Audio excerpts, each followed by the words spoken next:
Bangladesh থাকিরে by হল যারা আপনারা কেয়ার বিচার বাই বোন আইসইন লন্ডন আইয়া অসংখ্য মানুষ আমার জানা মতো পরিচিত জন যারা বিপদ পড়ছেন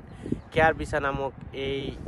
এই জিনিস ফাও দিয়া কত মানুষ যে সর্বহারা হয়েছে, কত মানুষের কত টাকা পয়সা লস হয়েছে,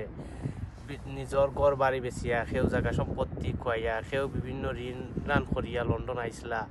আশা করিয়া যে বালাক কিছু কাজ করবা, নিজের জীবন জীবিকার একটা উপায় করবা, মা বাপর লাগে কিচ্ছু করবা, সমাজের লাগে কিচ্ছু করবা। অনেক মানুষের আশাগুলো আজকে নিরাশায় পরিণত হয়েছে। তো যারা আইয়া খাম পাইছেন না, আইয়া দেখছেন কোম্পানি নাই, এগুলো আসলে এদেশের একটা কিছু মানুষে একটা বার্ড পলিসি করছে। তারা মনে করেন মানুষে বিশেষ করে ধরো গাইশান বিভিন্ন পিপলকে তারা টার্গেট করছে এবং তারা খাম দিব, বালা লম্বা বেতন আছে, আওয়ার আছে, ইনো সুখ আছে, ইনো কাম করলে দেশও কিছু করতে পারবো, এস্টাবলিশ করবো, তা আশা দিয়া আনিয়া দেখা গেছে যে কোম্পানি এবং ওখানেও সর্বশেষ যে যদি খেউরিরে কাম কাজ কোনো কোম্পানিগুলা দিয়ে তে আপনারা ধরো ট্রাই করবা কাম কাজ করিয়া কোম্পানি ভিসাটা ঠিক রাখা, কারণ এ ছাড়া বিকল্প কোনো উপায় নাই। আর যারা ধরো কাম দেন না, যারা লেটার দিলেইছে, যারা বিভিন্ন বিপদের মধ্যে পড়ে গেছে, এরা ধৈর্য দরকার এবং বিভিন্ন অন্য অন্য কোনো ভিসা জানাশোনার মাঝে নি সুইচ করা যায় বা দরকা অন্য কোনো ভিসায় মুভ করা যায়, বা যদি সেউরির অন্য উপায় থাকে অন্য দেশে যাওয়ার তাও করা যায়। কিন্তু আপনারা একবারে নিরাশ হইবা না, ওইয়া দরকা নিজের জীবন সুইসাইড করার মতো কোনো ডিসিশন নিবা না, কারণ এই দেশ হইল মানুষ প্রতিনিয়ত ডিপ্রেশনে যার, প্রতিনিয়ত হতাশ, প্রতিনিয়ত মানুষ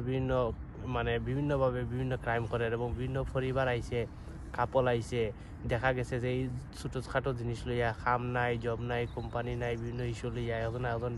খুনাখুনির মতো ঘটনা ঘটে। আমরা যাতে এইগুলা না করি, কারণ এই সময়টা এই বিষয়টা আসলে সাময়িক, এটা সলভ হয়ে যাবে,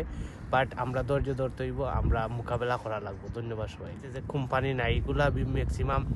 দরকার খালাইনতে সাদাইনতে মিলিয়ে তারা পয়সা বানাইছে। আর যারা আমরা ভাই বোন, আমরাও আত্মীয় স্বজন যারা আইসইন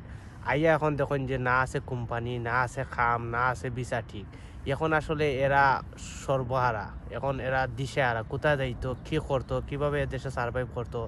এদেশে যারা কিছু আত্মীয় স্বজন আসেন এরা তো তারার আপনজনদের কিছু সামটাইছেন, বাট এরপরেও এটা ভেরি কঠিন, এটা এমন সহজ কিচ্ছু নাই যে আমার আত্মীয় আসেন তাই না আমারে খুব সুবিধা করিয়া দিলাই বা হলেও আত্মীয় স্বজন এদেশের ঘর বাড়ি লইয়া, এরপরে এদেশের এক্সপেন্স লইয়া, এদেশের কাম কাজ লইয়া রিসেন্টলি ভেরি স্ট্রাগলিং করা।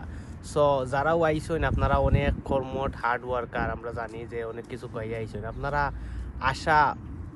আশা হতো হইবা না, আপনারা নিজের ভিতরে যে মনোবল আছে এটা বাঁচাইয়া রাখিয়া ট্রাই করতে হইবা, বিভিন্ন জায়গা